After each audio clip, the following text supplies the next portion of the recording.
honoring women and honoring the feminine part in us.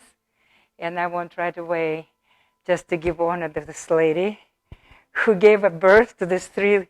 It's amazing, yeah, like how one woman, like one, can create abundance. And that's what's happening with them when we start asking the question about creation story. So it's like a question that was interesting for me always, creation story. How did it all started?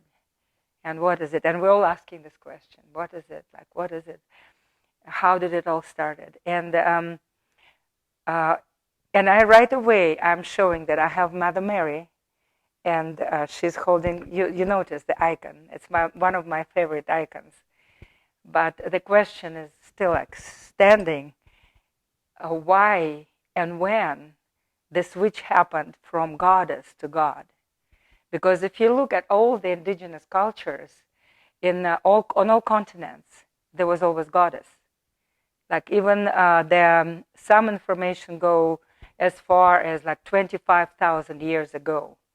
The civilizations left what's called like Baba, like statues of women, and they're usually round, solidly big, and they're always like big-breasted with big bellies.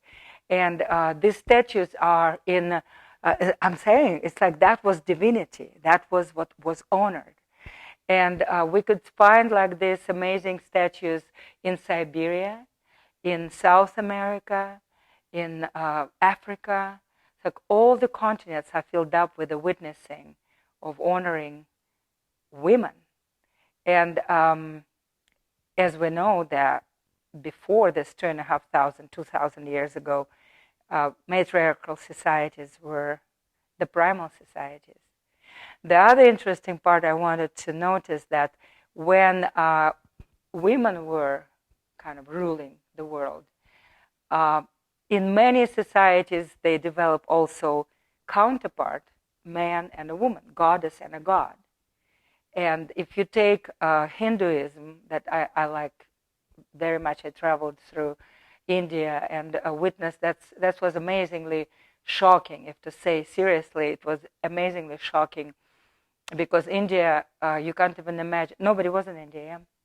You can't even imagine how people do not speak about that. But when you come to India, this sexual energy is in the air, absolutely in the air, because there are a lot of statues that are very exposed, but it's also a lot of places with a what's called phallic symbol, and it's literally, you see, like it's amazing stone penis that's venerated with the petals and flowers, and women are coming and bringing all the flowers or some food, like nurturing that kind of the beginning. So what I wanted to emphasize that when women were in power, they like to emphasize two beginnings. There is the she and there is the he. And then something happened and society transitioned to male dominancy and to man dominancy. And the amazing thing also happened that was always like strange to me and shocking, that women became kind of on the evil side. And women became like, oh, that's evil Eve who brought the apple, and she bit the fruit that's not allowed, and the sin started. And the question is like, why it started to be called the sin, what initially was sin as a creation power, and the power of creation of everything in the universe. I like one amazing teacher that I actually knew her personally, and she wrote a book that I have it here, Christine Page, and she is very intellectual, very in the head. And that's the thing, that indeed for women it's much better to be grounded in the body also, not just jump into the head. And I will be bringing this comparison, men and women. But she's very much into head, and I'm like, just pushing myself into this head. But in our workshop, and that's what exactly I like to balance. I like to balance a bit of head. We're starting with head because that's where we live. Society that's vertical, that's young, that's in the head. We want to understand what's happening. But then we will balance it into immersing into our bodies and studying our bodies, understanding our bodies more and more. Like in these 2 days, today and tomorrow, tomorrow bigger part, tomorrow mostly we will be focusing on the real amazing practices that will help us to strengthen and understand our energy flow, and even to hear some currents that are running in our body. So, but if to go back to Christine Page, she brought another amazing aspect why this theme is so interesting to me. It's what's happening right now. What's the time we're living? The time is very unsettled, and what's happening?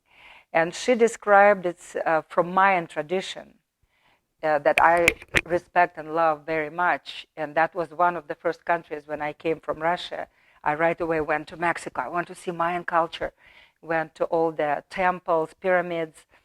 And so from Mayan tradition, right now, it's not over. It's not just 2012. And her book is named 2012, The Return of the Mother.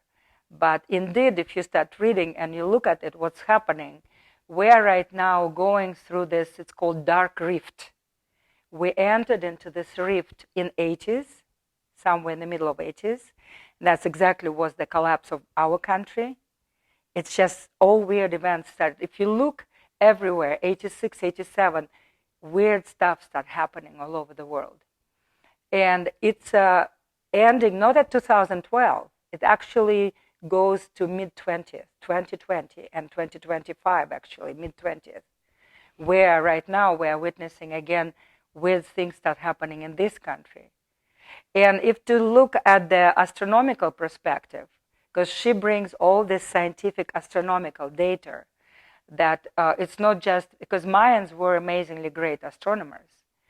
And what's happening is if you look at Milky Way, and unfortunately today is such a cloudy sky, why another reason I like to do it on the land, because here the sky is amazing when there are no clouds, and I don't think we will have it tonight like that sky. But if you look at the sky, and right in here, right when you come out, you can see the whole Milky Way. And if you look at the Milky Way with the understanding of the ancient patterns, you will see this pattern. And this is, so Milky Way is seen like a mother galaxy, like our mother galaxy, where we are actually on somewhere outskirts.